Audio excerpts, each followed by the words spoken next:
बहुत दुख के साथ, बहुत पीड़ा के साथ और बहुत शर्म के साथ ये कह रहा हूं कि जो पार्टी करप्शन खत्म करने की कसम खाकर बनी थी, वो पार्टी आज करप्ट और कॉम्प्रोमाइज्ड लोगों के हाथ में बुरी तरीके से फंस चुकी है। तो हम अपना करियर बनाने के लिए राजनीति में नहीं आए थे, हम लोग अपना करियर छोड़ के देश के लिए राजनीति में आए थे। इसलिए आज हम ये अनाउंस करते हैं, मैं ये अनाउंस करता हूं कि मैं आम आदमी पार्टी से दूर जा रहा हूं और जनता के पास जा रहा हूं।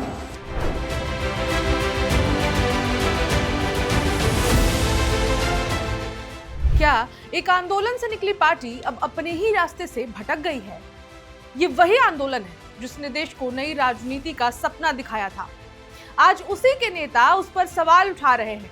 राघव चड्ढा ने आम आदमी पार्टी छोड़कर बीजेपी ज्वाइन कर ली है और इस पर अन्ना हजारे ने जो कहा है वो अब देश की नई राजनीतिक बहस का मुद्दा बन गया है। अन्ना हजारे की बातें इसलिए भी जरूरी हो जाती हैं क्योंकि आम आदमी पार्टी का अस्तित्व उसी आंदोलन से जुड़ा हुआ है जो अन्ना हजारे ने भ्रष्टाचार के विरोध में शुरू किया था और आपके संस्थापक अरविंद केजरीवाल खुद उसी आंदोलन से निकले नेता हैं जिन पर अब उनके पार्टी के सभी दिग्गज भ्रष्टाचार का आरोप लगा रहे हैं। नमस्कार, मेरा नाम है ऋचा पराशर और आप देख रहे हैं वन इंडिया हिंदी। दिल्ली की राजनीति में इस वक्त जो भूचाल आया है उसने सिर्फ एक पार्टी नहीं बल्कि पूरी राजनीतिक सोच पर बहस छेड़ दी है। आम आदमी पार्टी से राघव चड्ढा समेत 7 राज्यसभा सांसदों का इस्तीफा और बीजेपी में उनका शामिल होना अब सिर्फ एक सियासी खबर नहीं रह गया है, ये उस आंदोलन की आत्मा पर सवाल बन चुका है जिसमें ये सभी नेता निकले हुए हैं। और अब इस बहस को और हवा दे दी है सामाजिक कार्यकर्ता अन्ना हजारे के बयान में। अन्ना हजारे जिनके भ्रष्टाचार विरोधी आंदोलन से ही आम आदमी पार्टी की नींव पड़ी, उन्होंने साफ कहा है अगर पार्टी सही रास्ते पर चलती तो राघव चड्ढा जैसे नेता उसे छोड़कर नहीं जाते। यही बयान अब राजनीतिक गलियारों में सबसे बड़ा सवाल बन चुका है। क्या आम आदमी पार्टी अपने मूल सिद्धांतों से भटक गई है?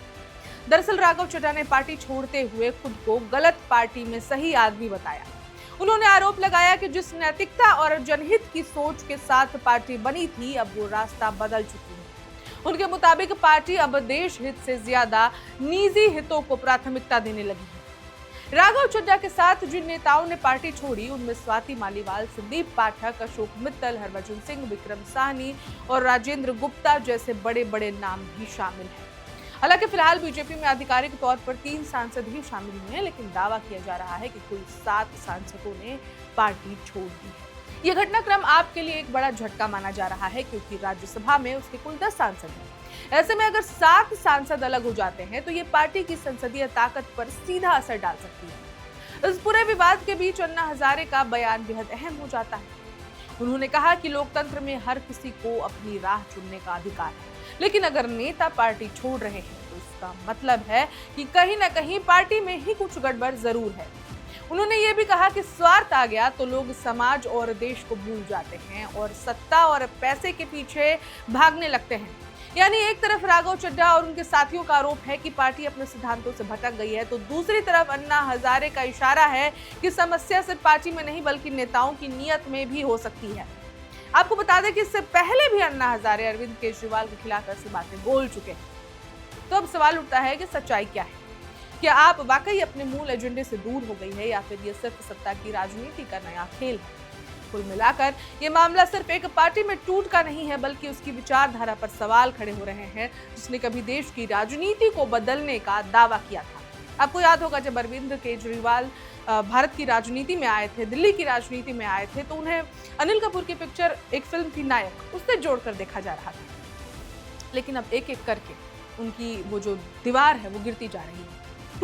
टूट चुकी है पार्टी और अब आगे क्या क्या होने वाला है ये तो आने वाला समय बताएगा। फिलहाल इस खबर में इतना ही, लेकिन पल पल के अपडेट्स पर हमारी नजर बनी हुई है। देखते रहिए one India. Subscribe to One India and never miss an update. Download the One India app now.